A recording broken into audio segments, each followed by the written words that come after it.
Hello everyone, this is Indrajit Ganguly, and after a long time I meet with you in this virtual classroom. Dear students, today I am going to start a new topic which is about the story of India's freedom struggle. From today's class, you will be familiar with many historical incidents which led to the India's independence. I hope you remember that India got her independence in the year 1947. But India was a colony of the British Empire since 1757. Right?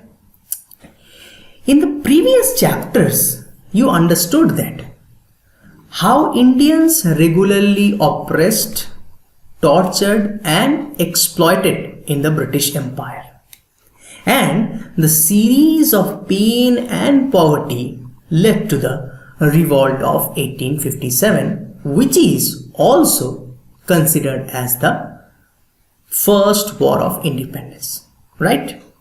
So I can say that the previous chapter is basically dealing with the first phase of the British Empire, which is from 1757 to 1857, which is also considered as the rule of East India Company, right?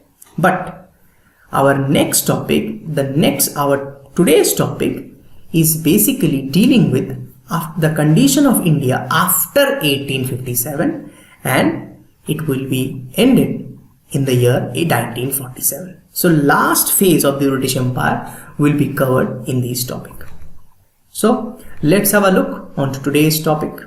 The Revolt of 1857 brought an end to the rule of East India Company in India. Soon after, the country came under the direct rule of British government. I hope you know that Queen Victoria became the Empress of India. Lord Canning was appointed the first Viceroy to carry out the administrative duties on behalf of the British Crown. The Revolt of 1857 was entirely crushed by the British government. The British government took over the administration of India. So after the Revolt of 1857, when British rule was re-established in India, so Indians were believed that now this was the time to unite against the British Empire and to think about the freedom of the country. But remember students, the journey of the freedom struggle was not so very easy, because the Revolt of 1857 was considered as the first war of independence, right? But it still took 90 years to complete the struggle. India got her independence in 1947. So you can understand that this journey was very long and it was very tough. But remember one thing, in our society, British is not our main enemy. Many social customs and practices which were prevalent in India, these caused lots of problem in the Indian society. Indian society was ridden with social evils like casteism, gender discrimination, female infanticide, sati and child marriage. After the introduction of Western education and English education, some of the Indian people now think that these evil customs had to be stopped, because before achieving the freedom of India, Indian society has to be reformed. Otherwise, there was no value for the independence. I can say that before independence and in the British Empire, basically Indians were uncivilized and they are barbarian. So I can say that Indians become civilized, well-mannered, courteous and well-behaved only by the contribution of the British Empire. So whatever development was happened in India, it was only for the British in India. Raja Ram Mohan Rai was a social reformer from Bengal. He raised his voice against the inhuman custom called sati system. Now the question is, what is sati, right? In the sati system, a young girl has to marry with an old man, and whenever the old man died, the young girl has to go to the funeral pyre of the old man, and the young girl has to take the living death. This is called sati system. Raja Ram Mohan Roy raised his voice against this inhuman custom, and he persuaded the British Empire to ban these customs. After his initiative, Governor General Lord William Bentinck decided to pass the act to banning the system. After the sati system, the conditions of widows became terrible. It became horrible. So Pandit Ishwar Chandra Vidyasagar took lots of initiatives and led a sustained campaign in favor of legalizing widow remarriage. Even in the face of a stiff resistance from the conservative sections of society, finally he succeeded in persuading the British government into passing the Widow Remarriage Act of 1856. There was another social reformer from North India. His name was Swami Dayananda Saraswati. He founded an organization called Arya Samaj. These organizations sought to reform Hinduism, and they took lots of initiatives for the development of women in India. Jyotiba Phule from Maharashtra. He founded an organization named Satya Sodhak Samaj. Remember students, Jyotiba Phule made lots of contribution for the development of women and lower caste people in India. When we are discussing about the social reforms, how can we forget the name of Sir Syed Ahmed Khan? Remember students, Sir Syed Ahmed Khan belonged to the Muslim society. He believed that the Muslims in India were deprived because they are not get in touch with the Western education and English educations. Basically, the Muslims are very conservatives, so they never adopted the English educations. Therefore, Syed Ahmed Khan started Aligarh Muslim University. This university gave Muslims scientific knowledge and technical knowledge in Urdu languages. There was another curse in the Indian society, that is child marriage.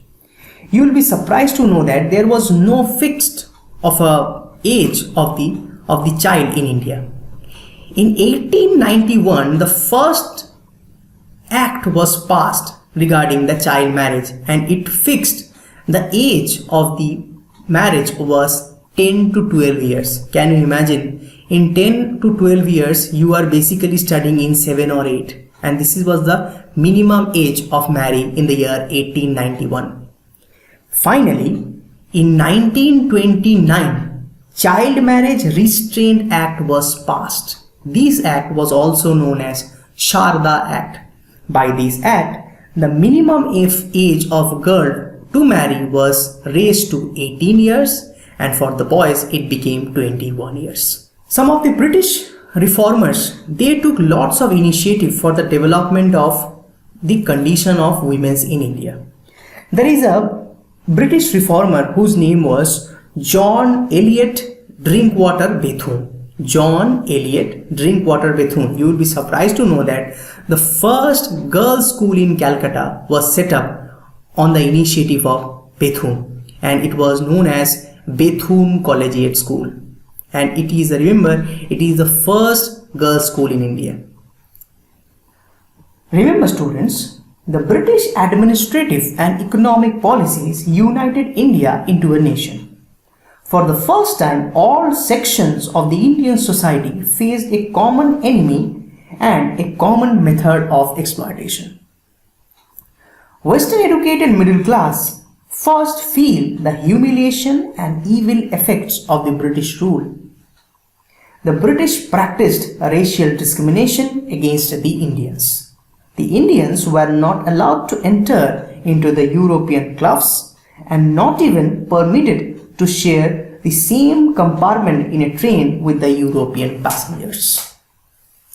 As a result of the growing sense of nationalism among Indians, several associations were founded in various parts of the country, but most of these were limited in their scope. Then, in 1885, the Indian National Congress was formed, marking the launch of the next stage of nationalist movement in India.